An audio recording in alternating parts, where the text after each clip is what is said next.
সবাইকে স্বাগত জানাচ্ছি টাচ অফ থ্রিলসের প্রথম অডিও স্টোরিতে। আজকে আমরা যে গল্পটি আপনাদেরকে শোনাবো সেটি হলো অঙ্কিতা রয়ের লেখা অভিশাপ্ত। এমনই কিছু ঘটনা শুনতে গেলে অবশ্যই চ্যানেলটিকে সাবস্ক্রাইব করে আমাদের পাশে থাকবেন। তো শুরু হচ্ছে পর্ব 1, অভিশাপ্ত।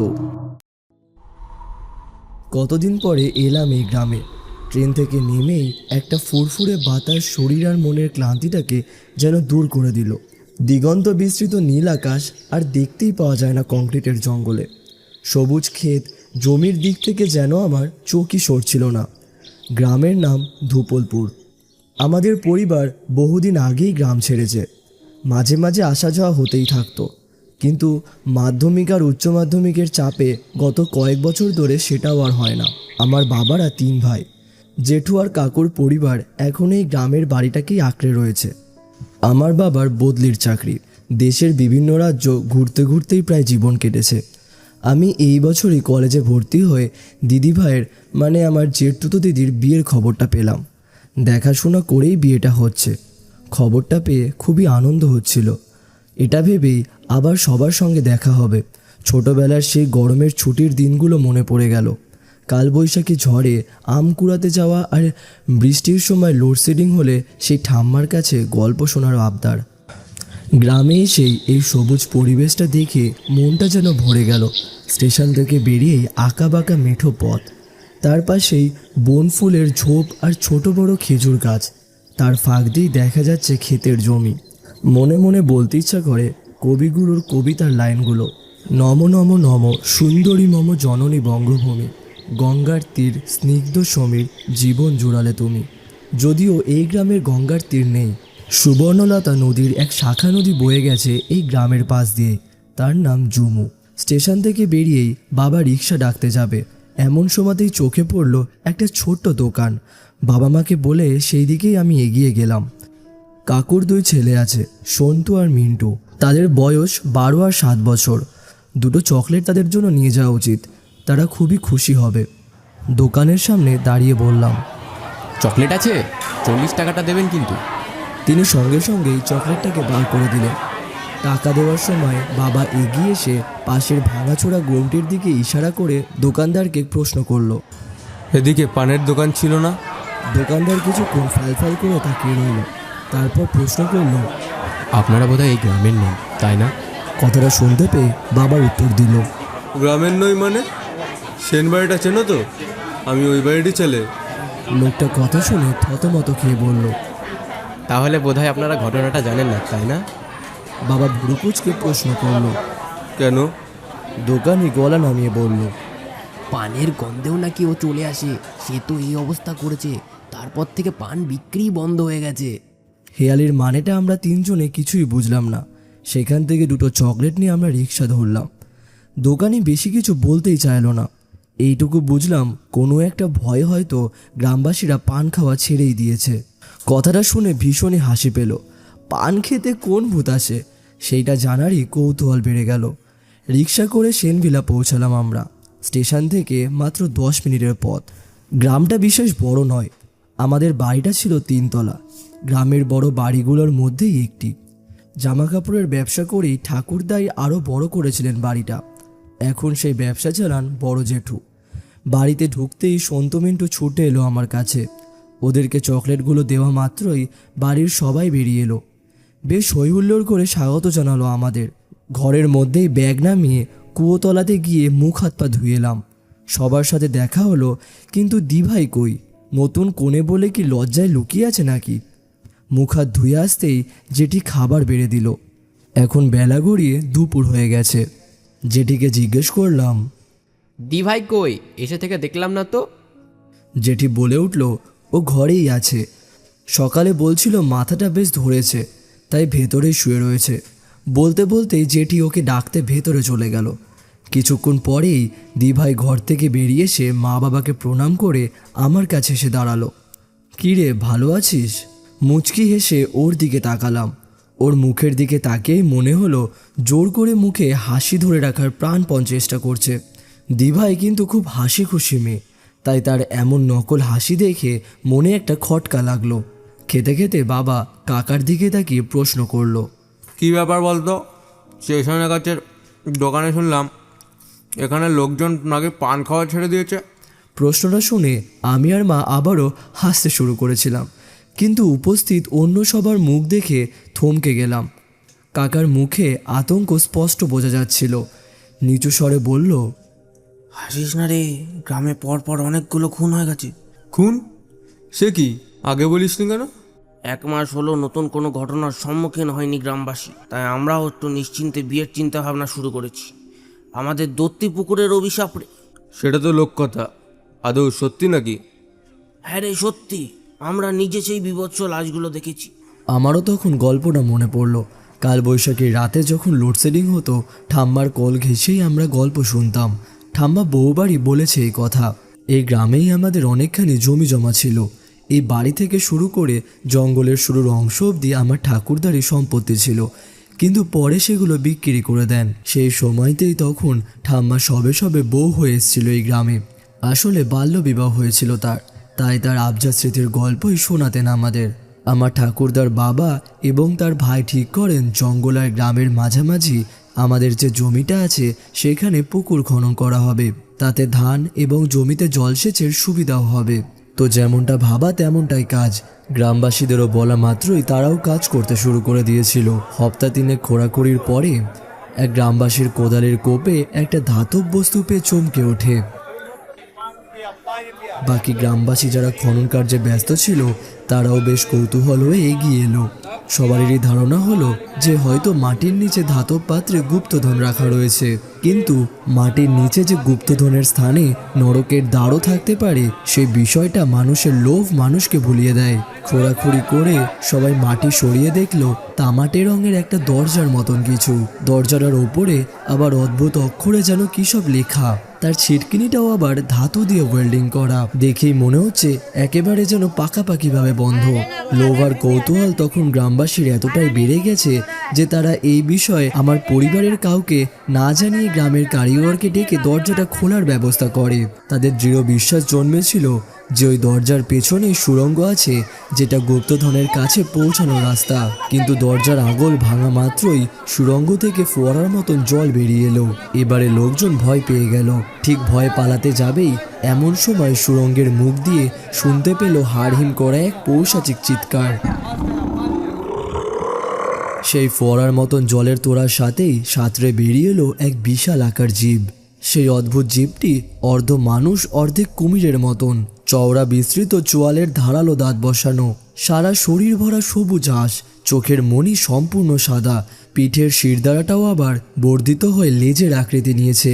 সেই বৃহৎ লেজের আঘাতে ধরাশয়ী হয়ে ডান পাশে উপস্থিত গ্রামবাসীদের ওপর সে ঝাঁপিয়ে পড়ে, তাদের শরীর ছিঁড়ে টুকরো টুকরো করে ফেলে।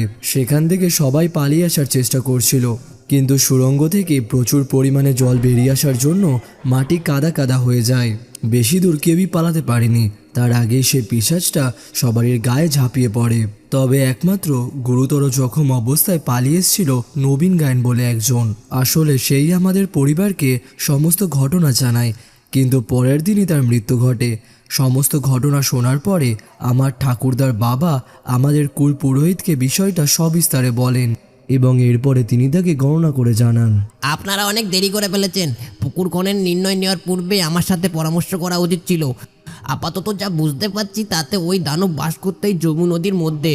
তখন যমু নদীর গতিপথ হয়তো অনেকটাই বিস্তৃত ছিল, প্লাবিত হতো জঙ্গলের এই অংশ পর্যন্ত। কোনো এক ঐশ্বরিক শক্তি তাকে বহু যুগ আগে পাতালের এই কুটিরতে বন্দি করেছিল গ্রামবাসী, যা ভেঙে ফেলেছে আজ। তারা আবার এরপরে জীবকে বন্দি করার সিদ্ধান্ত নেন। এরপরে কুলপুরোহিত তার গুরুকে আহ্বান করেন এই বিপদ থেকে উদ্ধার করার জন্য। তিনি ছিলেন আবার এক সিদ্ধ সাধু। তারা নানান তন্ত্রমন্ত্রের সাহায্যে যজ্ঞ আরম্ভ করেন এবং মন্ত্রপুত শেকল নিয়ে জলাশয়ের দিকে এগিয়ে যান। সেই খালটা ওই সুড়ঙ্গের থেকে বেরোনো জলে ভরে এখন অগভীর ডোবার আকৃতি নিয়েছে। তারা সেদিকে এগিয়ে যেতেই তাদের গন্ধে সেই দানবটা জলের থেকে উঠে আসে। সেই সাধুও তখন তার তন্ত্রপুত জল তার দিকে ছুটতে থাকেন এবং আশ্চর্যের বিষয় পিশাচটা আহত জন্তুর মতন একটু একটু করে পিছোতে শুরু করে। এরপর সাধু নিজের হাতের ছোট ত্রিশূলটা তুলে নেন এবং আমূল বিধিয়ে দেন পিশাচের গলায় আর বুকের মধ্যস্থলে। কুল পুরোহিতকে ইশারা করে তিনি জলে ঝাঁপ দিয়ে দেন এবং তার পেছন পেছন পুরোহিতও জলে ঝাঁপ দেয়। ত্রিশূলবিদ্ধ পিশাচসহ সাধু প্রবেশ করেন সেই সুড়ঙ্গে। কুল পুরোহিত কোনো দ্বিধা করেননি। গুরুর আদেশ মতোই উভয়কেই তামার দরজায় মন্ত্রপুট শেকল পরিয়ে বেরিয়ে এলেন কুলপুরোহিত। এই ঘটনা বিস্তারে তিনি জোর দিয়ে বলেছিলেন ওই জলাশয়ে যেন আর কেউ না নামে, এমনকি কেউ যেন ওর জল স্পর্শ অবধি না করে। ওই জলাশয় এখন অভিশাপ্ত। তিনি শিকলের মাধ্যমে পিশাচকে বন্দি করেছেন ঠিকই, কিন্তু জলের মধ্যে আর দম ধরে রাখতে না পারায় দরজাটা সম্পূর্ণ বন্ধ করতে পারেননি। শিকল যতদিন ওই দরজায় আটকানো থাকবে ততদিন আর চিন্তার কোনো কারণ নেই। সবাই আবার বলে নাকি সেই সুড়ঙ্গের ফাঁক থেকে জল বেরোতে বেরোতে ডোবা ধীরে ধীরে এখন পুকুরে পরিণত হয়েছে। এই সব ভাবতে ভাবতেই অনেক স্মৃতি মনে পড়ে গেল। ছোটবেলায় দুষ্টুমি করলেই সবাই ভয় দেখিয়ে বলতো পুকুরের মধ্যে থেকে কিন্তু জলপিশাচ ধরে নিয়ে যাবে, পানি মোড়া জল থেকে বেরিয়ে এসে ভয় দেখাবে। ঠাম্মার মৃত্যুর পর এই গল্প আর কেউ উচ্চারণও করতো না। এই সব কারণেই বড় হওয়ার পরে মনে হয়েছিল ওই গল্প শুধুই আমাদের ভয় দেখানোর জন্য এক কিংবদন্তি মাত্র।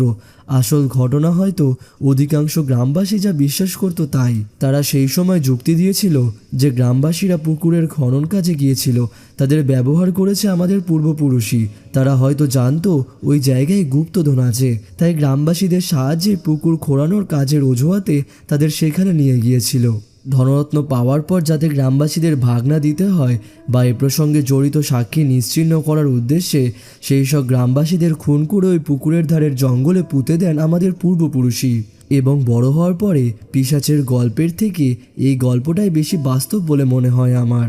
কিন্তু আবার এখন কাকুর কথা শুনে শিউরে উঠলাম আমি। কাকুরা নাকি ছিন্ন ভিন্ন লাশ দেখেছে, মানে নিশ্চয়ই কোনো বড়সড় গোলমাল আছে। বাবা এরপরে ভুরু কুচকে প্রশ্ন করলো, পুলিশে খবর দেওয়া হয়নি? হয়েছিল, একদল পুলিশ নজরদারি করতেও এসেছিল, কিন্তু তারা আর ফিরে আসেনি। একজন সাংবাদিক তার ক্যামেরাম্যান নিয়ে এসেছিল তদন্ত করতে, তারা রীতিমতো প্রাণ নিয়ে পালিয়েছে। জেঠিমাও এবারে গলা নামিয়ে বলল, যারা যারা এই বিষয়ে অতিরিক্ত আগ্রহ দেখিয়েছে তারাই নিরুদ্দেশ হয়েছে। আগে তাও কিছু মানুষ নানা কাজে পুকুর পেরিয়ে জঙ্গলের দিকে যেত, এখন ওই পুকুরের চারিদিকে কেউ যাওয়ার সাহস পর্যন্ত করে না। এবং এরপরে তখন বাবা বলল, কিন্তু দত্তিদানো যদি সত্যিই থেকে থাকে তাহলে সেটা এতদিন পর হঠাৎ বেরিয়ে এলো কী করে? না, আমার মনে হচ্ছে এই কাজ কোনো মানুষ করেছে। কাকা তখনও চুপ করেই থাকলো। জেঠিমা বলল, মানুষ? ঠাকুরপো, একটা মানুষ কি অন্য একজনকে এমন খুবলে? বলতে বলতেই মুখের কাছে আঁচল টেনে নিল জেঠিমা।